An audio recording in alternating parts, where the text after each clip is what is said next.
Las opciones son A, paracentesis, B, ecografía abdominal, C, radiografía de abdomen simple de pie, D, lavado peritoneal diagnóstico, E, tomografía axial contrastada. Primero vamos a revisar el caso. Se trata de un paciente de 35 años, sufrió un accidente de tránsito y tiene diagnóstico de traumatismo abdominal cerrado. Obviamente no hay lesiones evidentes, por eso ha sido catalogado así. Pero nos encontramos que progresivamente tiene dolor, se encuentra pálido, diaforético, ¿no?, con 100 pulsaciones por minuto, la presión está en 160, y esto ya nos indica que hay cierto compromiso, hay ciertas manifestaciones de estabilidad hemodinámica. El signo de rebote positivo nos indica irritación peritoneal, significa que hay algún agente que está en el peritoneo produciendo irritación, y un factor muy importante es la intervención de la matriz hepática. Revisemos las alternativas. A, paracentesis. Es un paciente que tiene traumatismo abdominal cerrado, ¿no?, que tiene signos de inestabilidad hemodinámica, y que nosotros podríamos hacer una paracentesis ¿para qué? Para determinar si hay hemoperitoneo, ¿no? Podríamos considerarla como una posible alternativa. B, ecografía abdominal. La ecografía abdominal, el ECOFAS propiamente dicho, debe ser considerado en el manejo inicial diagnóstico de todo traumatismo abdominal. Nos va a indicar varias cosas. Nos va a indicar las lesiones de las vísceras sólidas, nos va a indicar la presencia de líquido en la cavidad abdominal, ¿no? Tiene bastante valor predictivo, valor diagnóstico, al igual que el lavado peritoneal diagnóstico para diagnosticar líquido en cavidad. La tomografía axial contrastada nos va a identificar las lesiones. En el caso de nuestro paciente, este dato importante de la desaparición de la matriz hepática, si nosotros recordamos, ¿cuándo se produce la desaparición de la matriz hepática? Tenemos un paciente que tiene un traumatismo abdominal cerrado, ha sufrido una contusión y hay desaparición de la matriz hepática. Si recordamos, la desaparición de la matriz hepática, si encontramos timpanismo o el reemplazo de la matriz por timpanismo, se conoce como signo de Joubert. Es propio de la perforación gástrica, ¿no?, por la úlcera, pero también puede producirse por perforación traumática. Entonces, si tenemos esto presente, entonces estamos buscando neumoperitoneo, tenemos rebote positivo, entonces la radiografía de abdomen simple nos va a ser muy útil para determinar si hay aire libre en la cavidad abdominal, y esa sería la respuesta. 5. En una lesión de la vesícula biliar por arma de fuego, ¿cuál de los siguientes procedimientos es el de elección? A, colecistectomía. B, sutura de la vesícula. C, colecistectomía más coledocotomía. D, colecistostomía. E, colecistostomía y drenaje con PCR. Revisemos nuestro caso. No hay muchos datos, pero puntualmente nos dicen que es una lesión de la vesícula biliar. No nos especifican en ningún momento que haya lesión de la vía biliar, del colédoco o de otro órgano.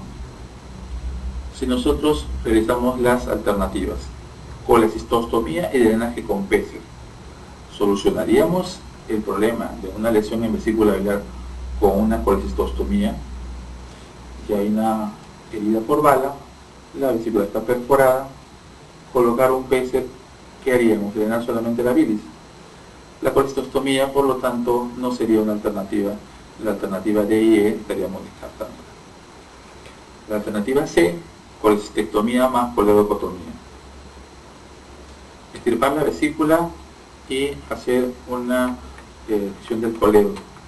No hay ninguna indicación para tocar el colédoco, porque en el caso no nos presenta que haya ninguna lesión. Suturar la vesícula, sería solo suturar la vesícula cuando podríamos proceder con una colecistectomía, que es la indicación quirúrgica en este caso, puesto que no hay otro órgano por lo menos que nos indiquen que ha sido dañado. Y esa sería la respuesta, la letra A. 6. De las siguientes perforaciones del tubo digestivo de varias horas de evolución por trauma abdominal, ¿cuál es la de peor pronóstico? Cuando nosotros evaluamos un paciente por trauma abdominal, ¿no?, en este caso penetrante, ¿no?, tenemos que evaluar primero qué víscera ha sido comprometida, segundo el estado hemodinámico, y tercero el estado general, si el paciente goza con sepsis, con trastorno de conciencia, etc. Esto además de la evaluación de otros órganos. En las alternativas vemos colon, yeyuno, duodeno, ileón y estómago. Cuando nosotros analizamos las alternativas, vemos que si es un paciente con perforación del tubo digestivo, ¿no?, de varias horas de evolución, el que más contamina la cavidad abdominal es la perforación de colon, puesto que la exposición a las heces en el peritoneo, la presencia de heces, va a condicionar una rápida sepsis y el deterioro del paciente.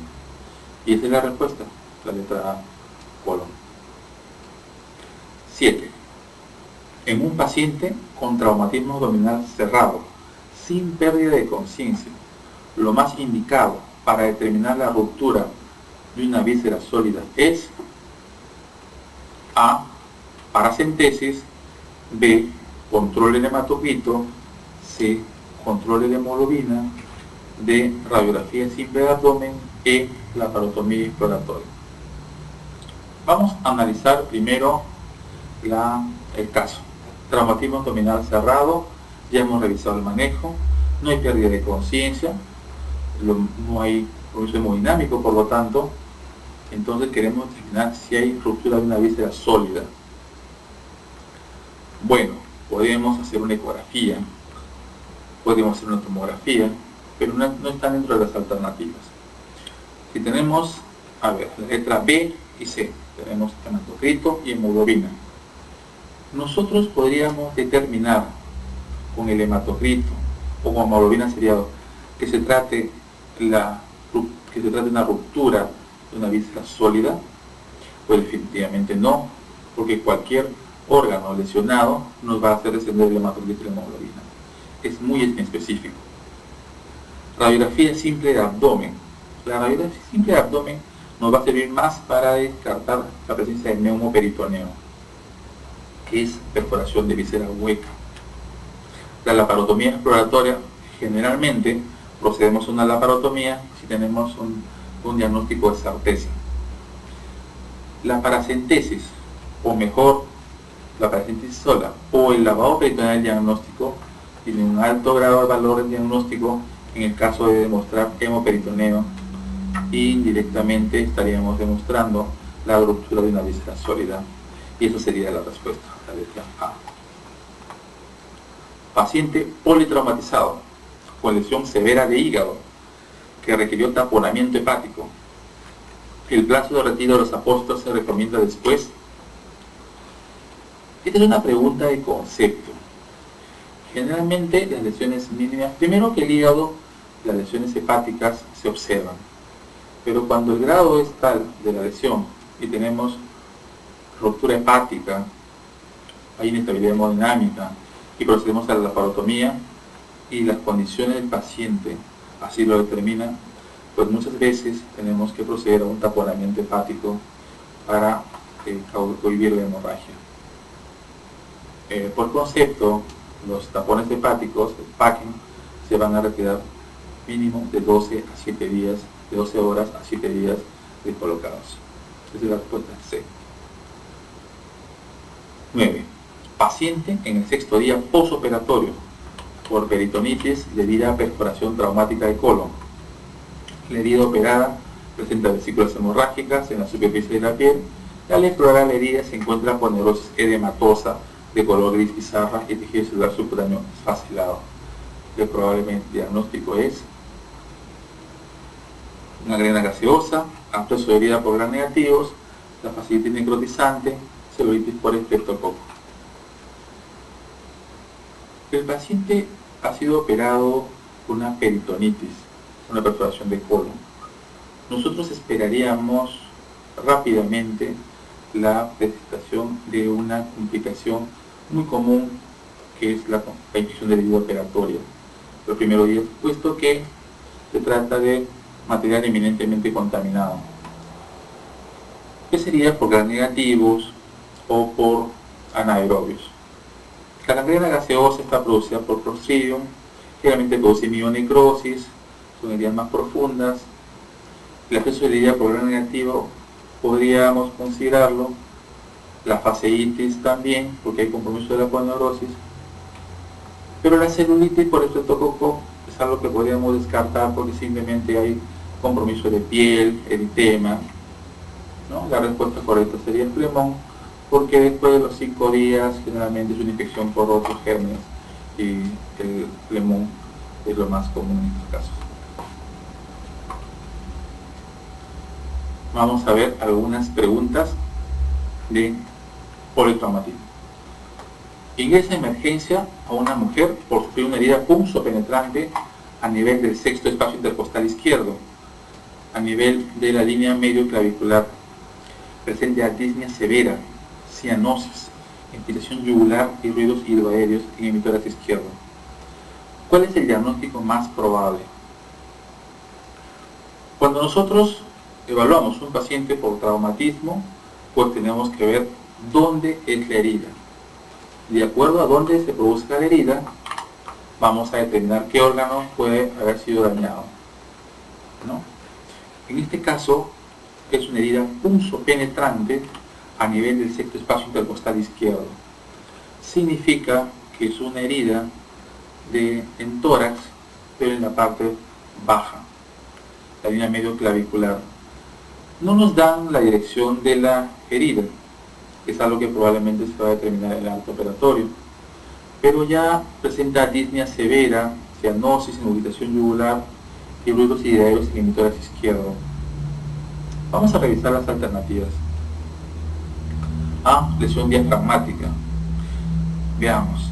Si la herida se produce a nivel del sexto espacio intercostal izquierdo, hay cianosis, ¿no?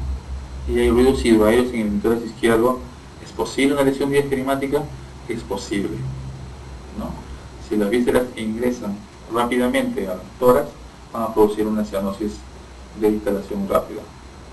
Hemotórax mixto es posible, pero no explicaría una cianosis, ruidos hidroaéreos en el tórax izquierdo, igual el hemotórax. Trauma, contusión, muy inespecífico, ¿no? Y una lesión muy leve. Además estamos hablando de que no es un traumatismo cerrado, es un traumatismo penetrante. ¿Qué perforación? No dice qué. Entonces, lo que nosotros vamos a considerar como respuesta correcta es lesión diafragmática, porque el paciente presenta ruidos hidroaéreos en el tórax izquierdo, el nivel de la lesión puede producir una lesión en el diafragma, y la respuesta es A. En un politraumatizado grave, ¿cuál de los siguientes hallazgos clínicos nos demuestra una buena perfusión de los órganos? Cambios en el estado mental, taquicardia, hipotensión, taquipnea, diuresis. Bueno, nosotros vamos a tener que revisar lo que es la fisiopatología del shock, y mientras más compromiso del estado general haya, se van a ir alterando primero frecuencia cardíaca hasta aumentar sus factores compensatorios, luego va a haber caída de la presión, ¿no? Puede haber taquipnea, pero lo que nos va a indicar fidedignamente cuál es el estado hemodinámico del paciente, nos va a indicar una buena perfusión, es la diuresis. Esa es la respuesta, la letra E. La secuencia ABC en la evaluación inicial del paciente politraumatizado es atención de las vías aéreas y control de la columna cervical, ventilación, circulación y control de hemorragia y definición del daño neurológico. Y bueno, acá se ha descrito toda la secuencia principal del manejo inicial del politraumatizado, el ABC. Lo que seguiría sería, vamos a revisar las alternativas: A, examen físico inicial; B, inmovilización físico inicial; C, referencia; D, sutura de heridas; E, triaje. Bueno, triaje. Triaje es seleccionar el paciente. El paciente ya ha sido seleccionado con paciente grave, ha sido atendido y esa no sería la respuesta. Sutura de las heridas. Creo que todavía no tenemos adecuadamente evaluado a nuestro paciente si tenemos otras lesiones. Hemos descartado las lesiones más importantes, hemos garantizado la vía aérea, ¿no? Pero no hemos completado el diagnóstico. Referencia. No se especifica en qué nivel de atención hospitalaria está. Inmovilización física inicial es parte del manejo inicial del paciente y lo que tenemos que hacer es completar nuestro examen físico por medio de un examen físico inicial después de haber estabilizado a nuestro paciente. Y la respuesta es la letra A. Muchas gracias.